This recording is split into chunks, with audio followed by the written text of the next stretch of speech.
about to hear is true. The names have been changed to protect the innocent. Fatima Cigarettes, best of all king-size cigarettes, brings you Dragnet on both radio and television.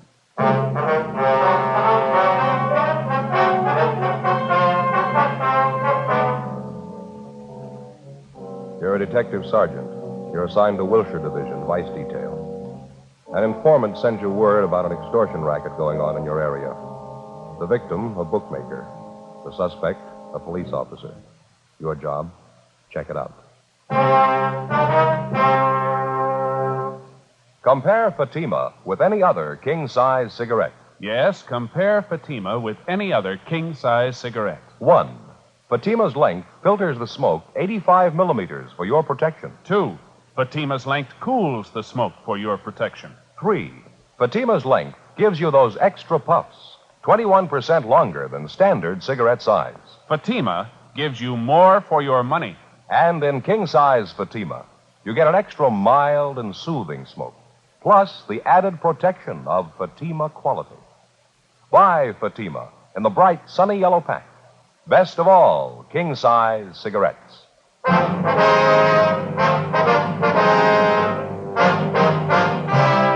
Dragnet, the documented drama of an actual crime. For the next 30 minutes, in cooperation with the Los Angeles Police Department, you will travel step by step on the side of the law through an actual case transcribed from official police files. From beginning to end, from crime to punishment, Dragnet is the story of your police force in action.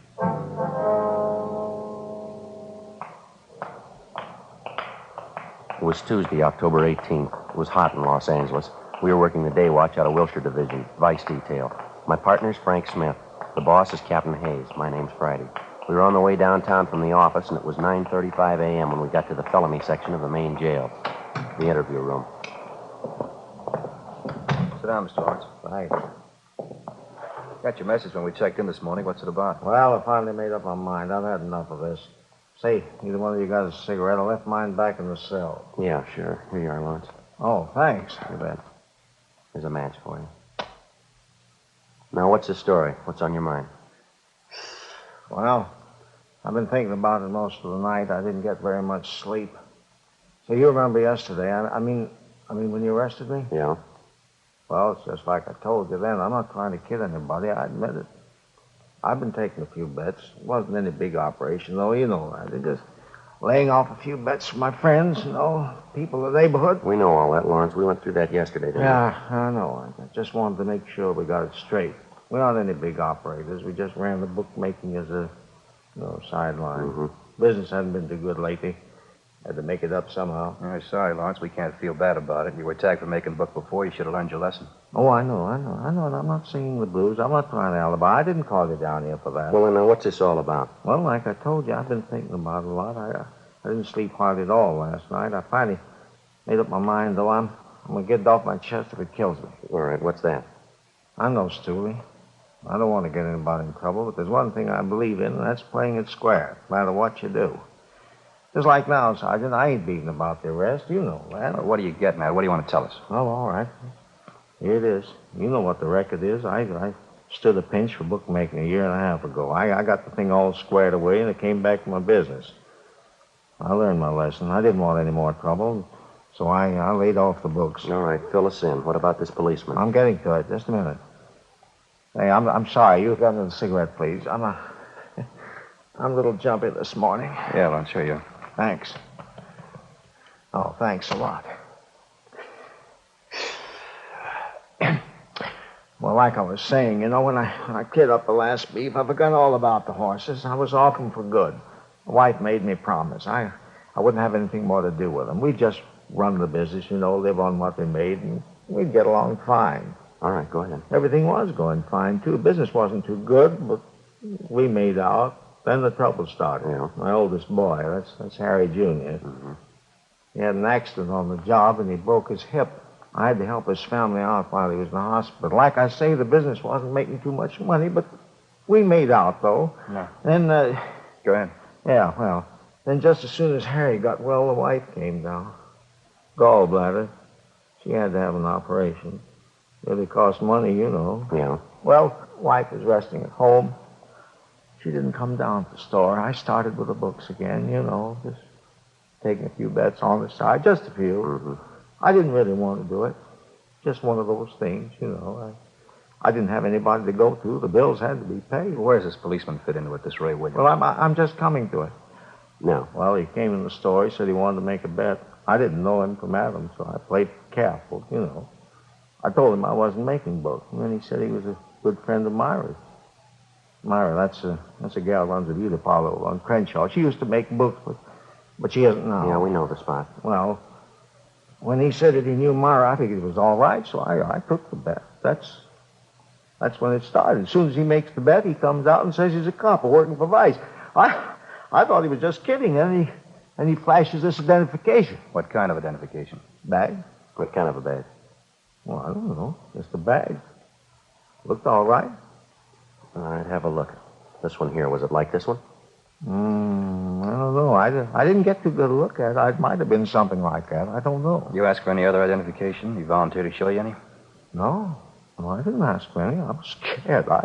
I just figured I was arrested again, that's all. He seemed to know all about the first pinch. I stood for making book. He told me that I'd been operating for about a month and a half. He said he had his eye on me. Mm-hmm. What did he do after he told you he was a policeman?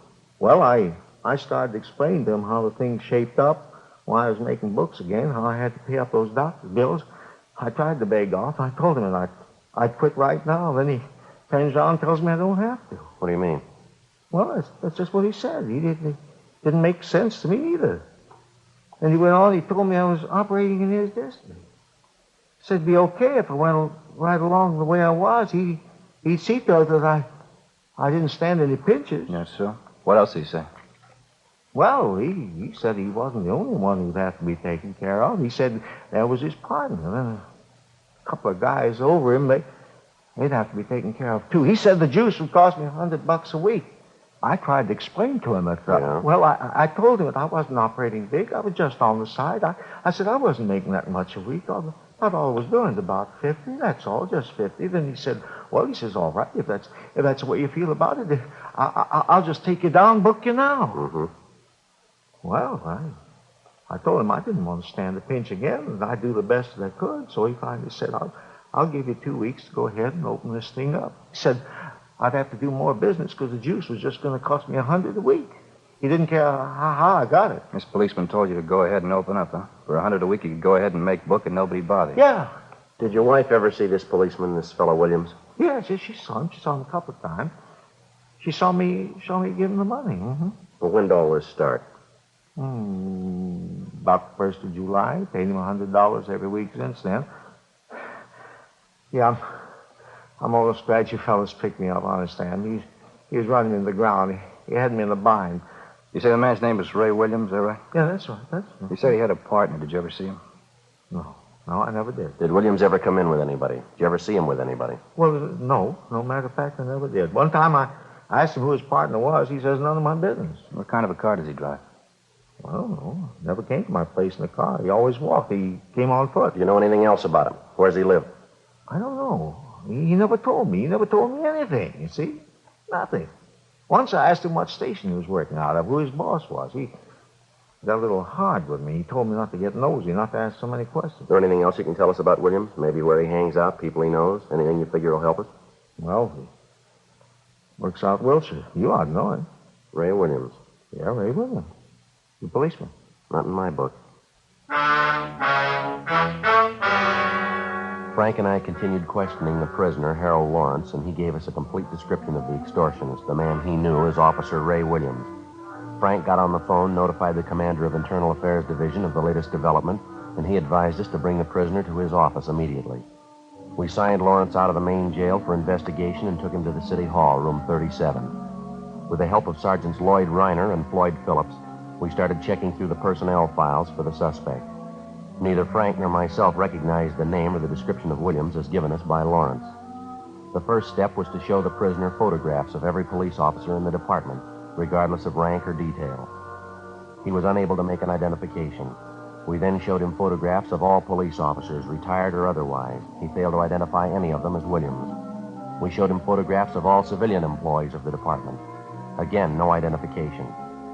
He was unable to find anyone who even closely resembled the extortionist. Not satisfied with this, the prisoner was shown photographs of all law enforcement agencies' personnel in the area. The same results. No identification. 4:18 p.m. While Reiner and Phillips continued checking on their end, we returned the prisoner to the main jail, and then Frank and I drove out to see his wife, Mrs. Mildred Lawrence. We located her at Lawrence's place of business, a small pet shop just off Wilshire Boulevard. What is it this time? Haven't we got enough trouble? What do you want now? We just got through talking to your husband, ma'am. A few things we'd like to clear up. Like to talk to you a few minutes if we could. You talked to Harry? How is he? He's all right, ma'am. We've been with him all day. We're still looking into the case. Why can't you let him alone? He admitted what he was doing. He wasn't lying. He told you everything. Yes, ma'am. We appreciate that. And why don't you let him alone? Let me alone. Trouble. That's all we've had. Sickness and trouble. No end of it. Well, we realize that, Miss Lawrence. We don't like to bother you, but there's something we have to straighten out here. I haven't anything to tell you. I'm busy. Left alone here to run the store. No help. I'm sick. Shouldn't even be down here. Let us alone. Let me alone. Harry was wrong. He'll pay for it. We're not asking you for anything. We're asking you for something, ma'am. We'd like you to help us. Help you? Why? Policeman all alike. As far as I'm concerned, you're nothing but trouble. Reason for all our trouble. Well, that's what we'd like to talk to you about, ma'am. I haven't anything to say, I told you. I'm a sick woman. Got a lot of work to do. Do you mind stepping aside there?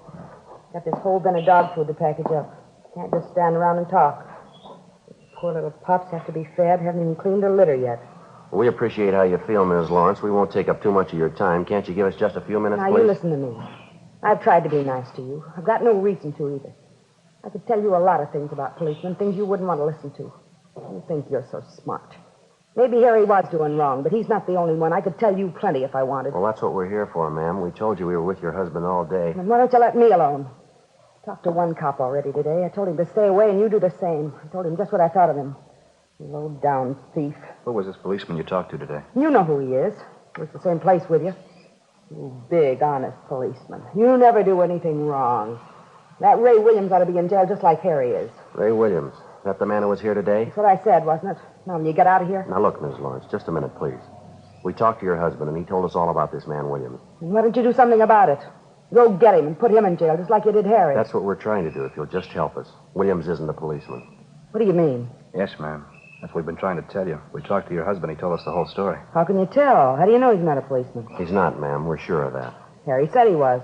Showed Harry his badge. Well, that doesn't make him a policeman, ma'am.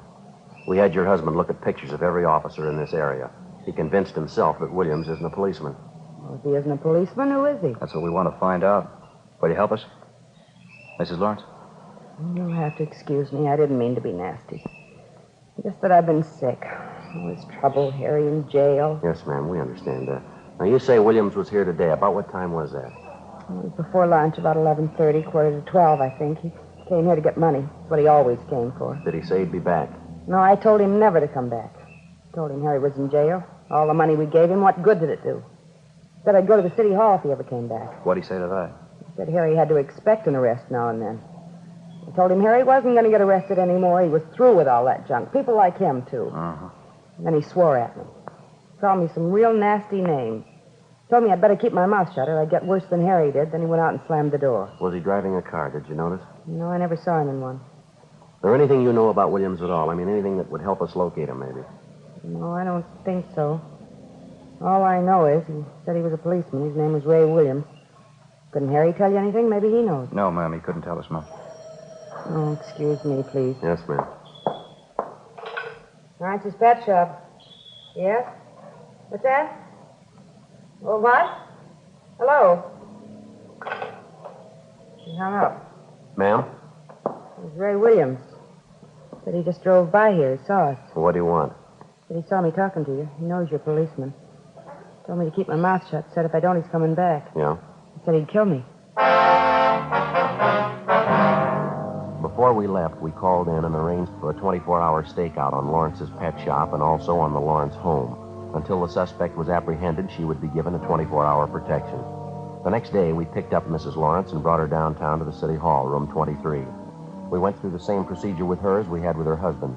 Like her husband, she was unable to identify any of the photographs of police officers in the area. In addition to the personnel photographs, Mrs. Lawrence also went through a group of pictures which Sergeants Reiner and Phillips came up with. They'd had a run made through the staff's office on all known extortionists using the same M.O. Williams used, posing as a police officer. From this group, both Mr. and Mrs. Lawrence gave us two partial identifications. Both men were picked up, questioned, and eliminated. Meantime, we'd gotten out a local broadcast, and the teletype was sent to George Brereton, CII Sacramento, asking for assistance in identifying the extortion suspect. The investigation went on. 2 days passed. No leads on the suspect. In checking on other possible victims of the extortionist, Ray Williams, we drove to interview Myra Thomas, operator of a beauty shop out on Crenshaw. She was a tall, good-looking brunette in her early 30s. This man we're looking for, Miss Thomas, Ray Williams, we understand he's a friend of yours. Please, Sergeant, you've described the man to me. You told me his name. It doesn't mean a thing to me. I don't know him. Well, then how'd he get your name, miss? I'm sure I don't know. I'm sorry, I can't help you. Well, now, apparently the man knows you, or he knows about you. I don't think I understand you. It makes you think this man Williams knows me. We've already told you, ma'am. Mr. Lawrence says that when Ray Williams first approached him, he used your name as a means of introduction. Now, it's not a coincidence. I think you'll admit that. Well, I just don't understand what it has to do with me. I know how you feel. I have an idea what you're thinking. I was in trouble once, that bookmaking thing. I learned my lesson, though. I'm through with that business. We're not here about that old arrest, ma'am. We don't want to bother you. Just thought you might be able to help us locate Williams. I'm sorry. I don't think I can. Possibly might have been using another name, ma'am. I still wouldn't know him. Description doesn't sound like anybody I ever knew. You know the Lawrences pretty well, do you? Yes, I wouldn't say pretty well, but I do know them. Have you seen them lately, either one of them? No, I haven't. You haven't talked with Mrs. Lawrence the last couple of days? No, why?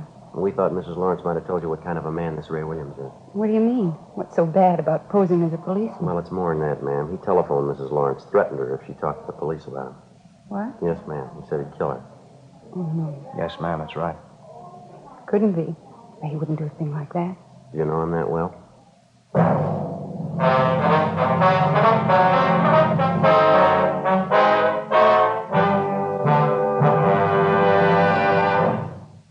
You are listening to Dragnet, authentic stories of your police force in action. Because of its quality, Fatima is the one king-size cigarette that stands out. Here's the practical way to prove that yourself. Compare Fatima with any other king-size cigarette. 1. Fatima's length filters the smoke 85 millimeters for your protection. 2. Fatima's length cools the smoke for your protection. 3. Fatima's length gives you those extra puffs, 21% longer than standard cigarette size. Fatima gives you more for your money. And in king-size Fatima, you get an extra mild and soothing smoke, plus the added protection of Fatima quality. Because of its quality, its extra mildness, and superbly blended tobaccos, more and more smokers coast to coast are switching to Fatima every day. Buy Fatima. Your money back plus postage if you're not convinced Fatima is better than the king-size cigarette you're now smoking. Just return the pack and the unsmoked Fatimas by August 1st, 1952. Fatima, Box 37, New York 1. Add to your smoking enjoyment. Smoke king-size Fatima, extra mild and soothing, plus the added protection of Fatima quality. Get Fatima in the bright, sunny yellow pack. Best of all, king-size cigarettes.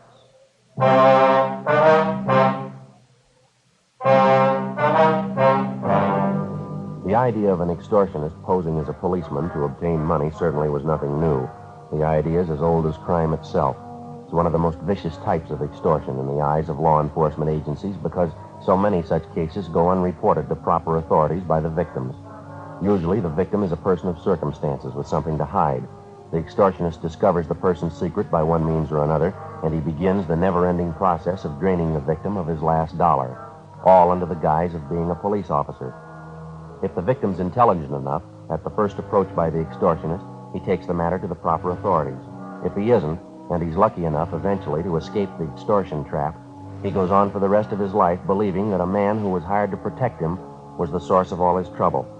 And for the rest of his life, he hangs on to his idea, and he passes it on to others, a complete disrespect for law and law enforcement officers. Saturday, October 22nd, 2:15 p.m., Frank Smith and I continued questioning the beauty shop operator, Myra Thomas.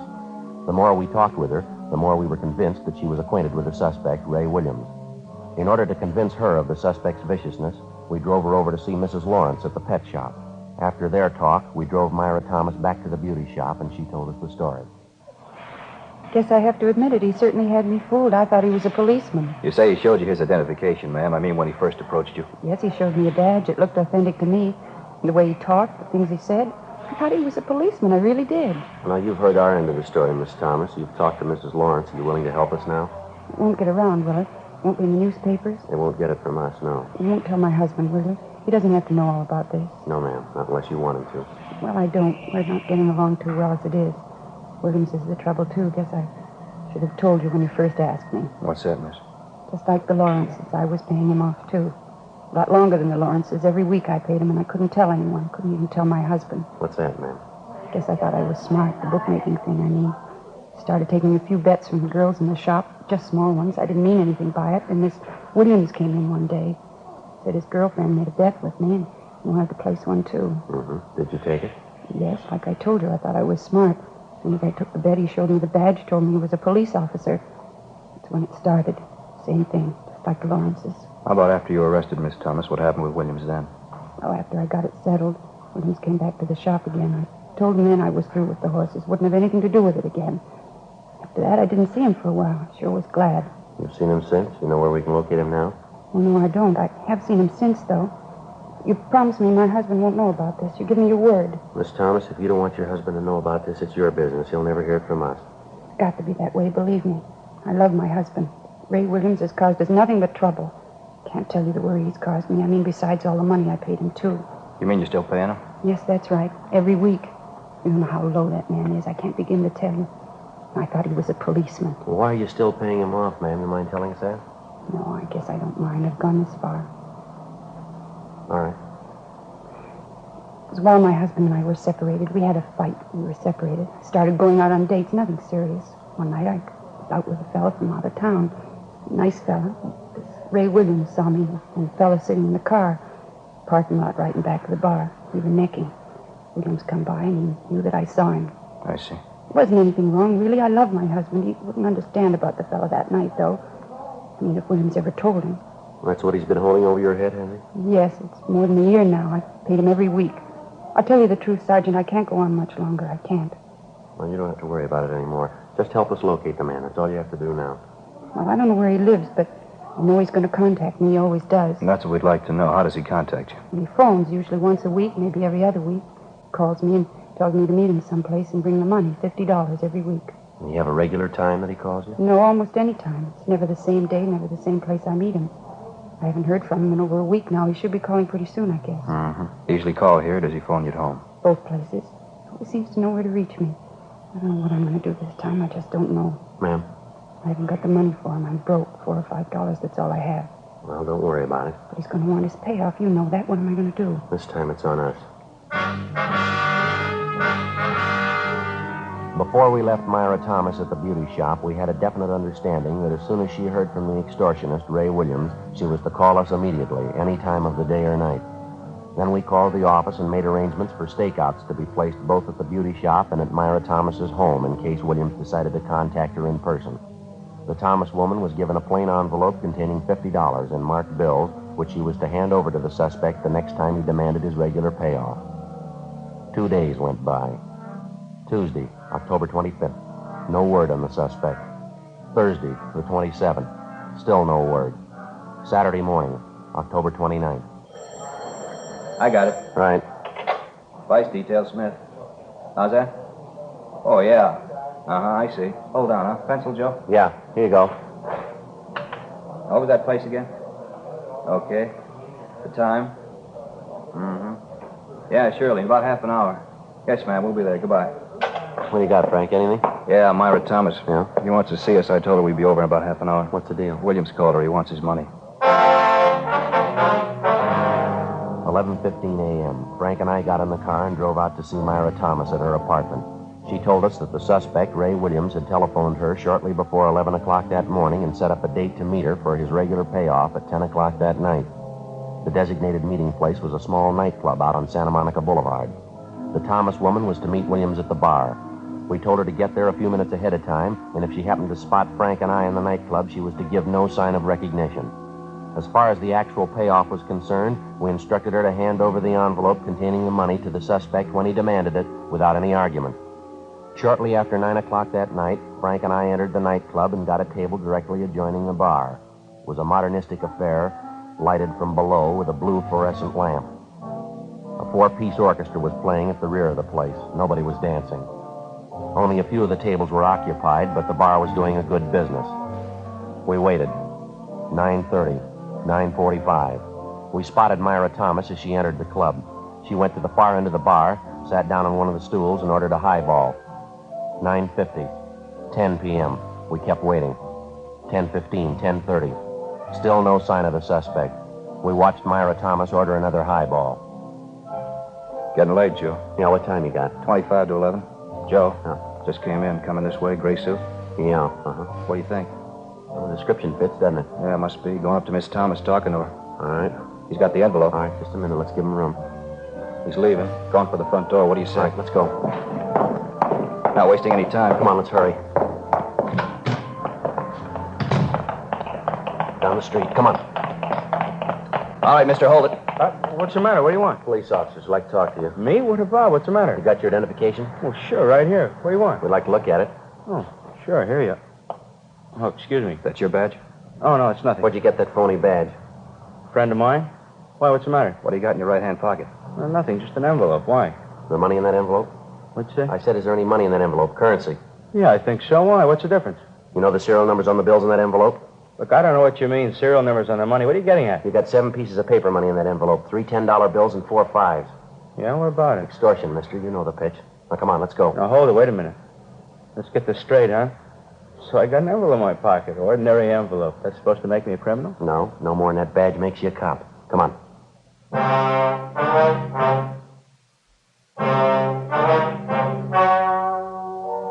The story you have just heard was true. The names were changed to protect the innocent. On January 8th, trial was held in Superior Court, Department 86, City and County of Los Angeles, State of California. In a moment, the results of that trial. Now, here is our star, Jack Webb. Thank you, George Fenneman. Friends, our sales records show that more and more smokers every day are switching to king-size Fatima. Now, this makes us feel especially good because it backs up what we've been telling you, that Fatima gives you more for your money.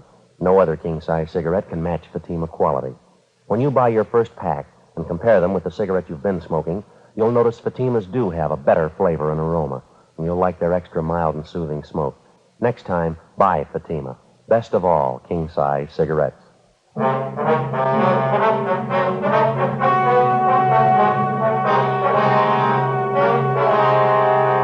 Raymond Edward Williams was tried and convicted of extortion, 1 count, and impersonating an officer, 1 count. He received sentences as prescribed by law and is now serving his term in the state penitentiary. Extortion is punishable by imprisonment for not less than 1 nor more than 10 years. Impersonation of an officer is punishable by a fine of not more than $1,000 or by imprisonment for not more than 1 year or by both such fine and imprisonment. Friends, sometime during the next 2 weeks, you'll be asked to buy a poppy in memory of those who fought to keep freedom alive. Give generously when you're asked and wear your poppy proudly.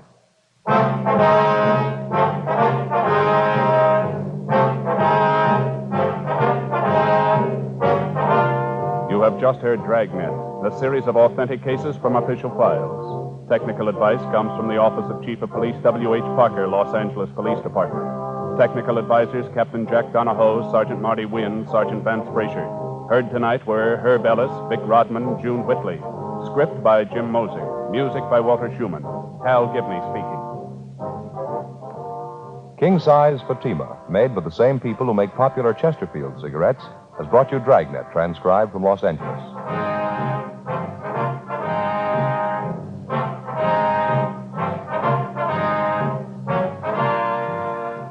Stay tuned for Counter Spy next on NBC.